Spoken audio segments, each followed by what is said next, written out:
Hello. Today I wanted to share with you a vision that I had.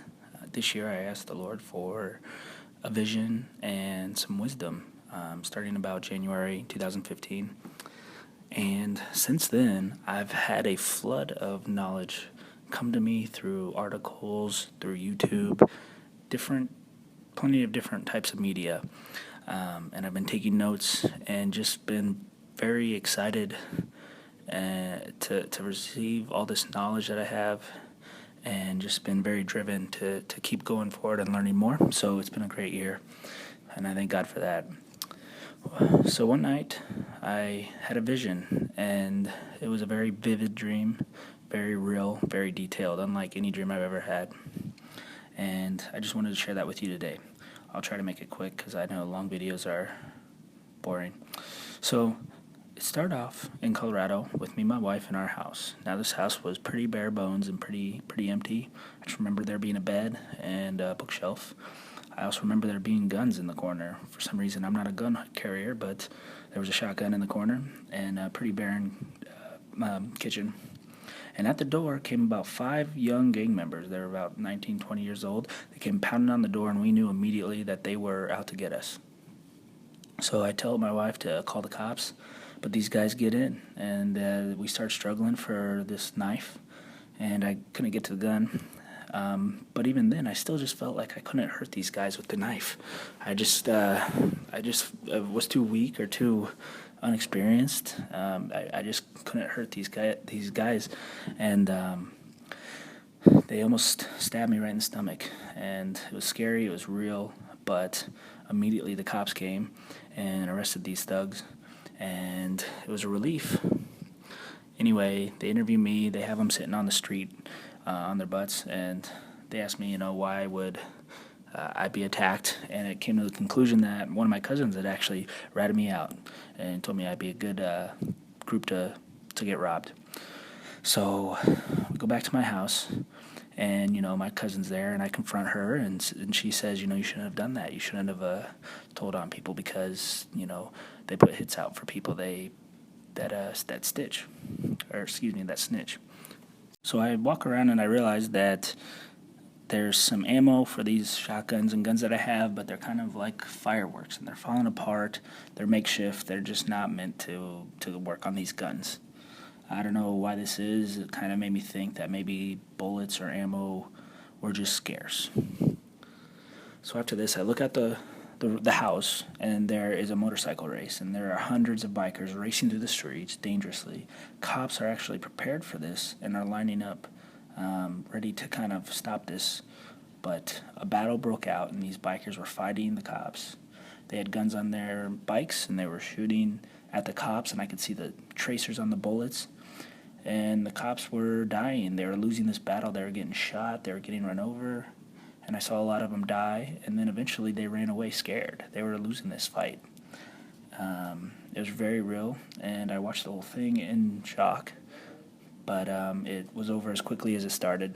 When I turn around, and I'm still in my house, and I see this woman dressed scandalously. She was blonde. She kind of reminded me of Charlize Theron, and she is watching me and started to follow me. So we flash forward, and all of a sudden I'm on a pier that overlooks some water, and above me to my right is a very large bridge. This is at nighttime, and it goes across the water. To my left is the city. It's a dark city. Almost everything kind of had a blue tint. And I'm walking down this pier, and this lady or woman is still following me. She's almost just slowly pacing behind me, staring at me with these dark, evil eyes. And I knew then that this was not a woman, but the devil. And she was following me. She was after me. So I continue to walk, and now I turn around, and once again she's following me, and she is sitting on this throne. She's sitting on a dark throne with a chair, and she's leaned back. She looks very filthy, and her legs, one of her legs is propped up over an armrest. And she's just still seductively looking at me, but not in any sexy way, but almost evil and very scary way. I wanted to get away from her as quickly as possible. So I walk, and I see groups of people partying. They're having a good time. They're drunk. They're just enjoying the city without a care in the world. And I see to the right, by the pier in the water, these ladies lined up, and they were all scandalously dressed. And these car boats is the best way I can describe it. Were driving up on the water and popping open their doors, which kind of look like the DeLorean doors. And women were just getting in on the passenger side, and the boats were driving off. I thought it was weird, but then I realized that these were prostitutes, and this was just where random people could go and pick them up and drive off. And it seemed like this was just normal, and it was fine. I continued to walk, and here's where things kind of got a little more interesting, a little closer to some of the things I've been studying. I walk into this more open common area, a common area you would see maybe in the middle of a park, and I see this large group. And I walk up, and there are these kind of tall, thin glass arch panels that are having projections on them of this man. And this man was a man of authority, and he was speaking to the crowd. And as I walked up, I heard, "This meeting is for the 1%, the 3-6, the Oculus." It was weird. I didn't quite know what that meant. And I walk up, and I'm starting to realize, in my head, I think this is the elite, the 1%, an illuminati type group. And I see this woman. She dressed kind of futuristic, and she turns around, she smiles, and she says, "You are not one of us. You have to go away, leave us alone." And so I said, "Okay," and I appeased her a little bit, but I wanted to hear more, so I walked up closer, and I kind of leaned up on this table, and she noticed me again, and she turned around with this device, and now surrounding this group of people were these blue lights, circling around this large area. Blue lights were all that were on, illuminating, and she turned this device at me and pointed it and turned it on or something, and it basically made the area in my vicinity unable to hear audibly whatever the speaker was saying. And in that moment, I woke up. So I immediately thought I had a bad dream. I looked at the clock, and it was 3:40 a.m., and I had just known that it was about a 40-minute dream. It started around 3 a.m., and it just got me. I got up, and I had to write this down. It was the most vivid dream I've ever had in my life. And the air in my room, now I'm awake, it is cold, and I can feel the hair on the back of my neck standing up. And it was an experience I've had before through other slightly paranormal or spiritual experiences where you can just feel a presence. That's what it felt like. So I go and I start writing my dream down, and it was scary. It was just unlike anything I've experienced. So a few things I thought I wanted to write down, some of the basic themes, and one of them was just, first off, this was in the future, and it was a dark future, and it was a future that was violent and dangerous, and evil was the normal. People were blindly going about their lives, living their own way. Kids were joining gangs and were very violent. Nobody felt safe, and in these suburban towns, people were scared. These gangs were actually waging a war against the cops, and the cops were losing. The cops were afraid, and they were dying. There was a lot of violence and a lot of death.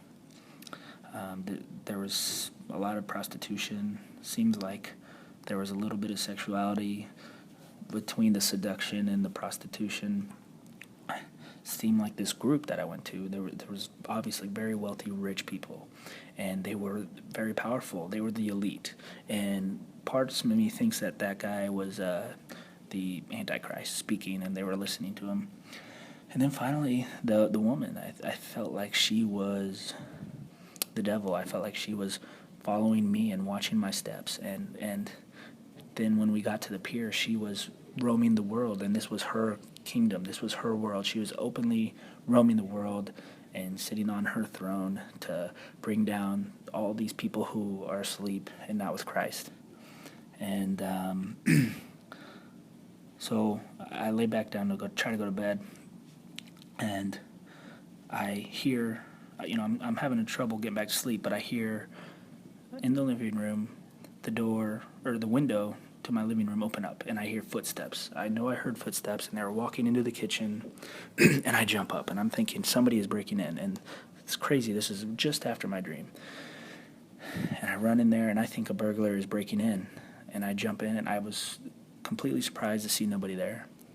And in that moment, I heard in my head a voice. It was probably God saying, "Like a thief in the night."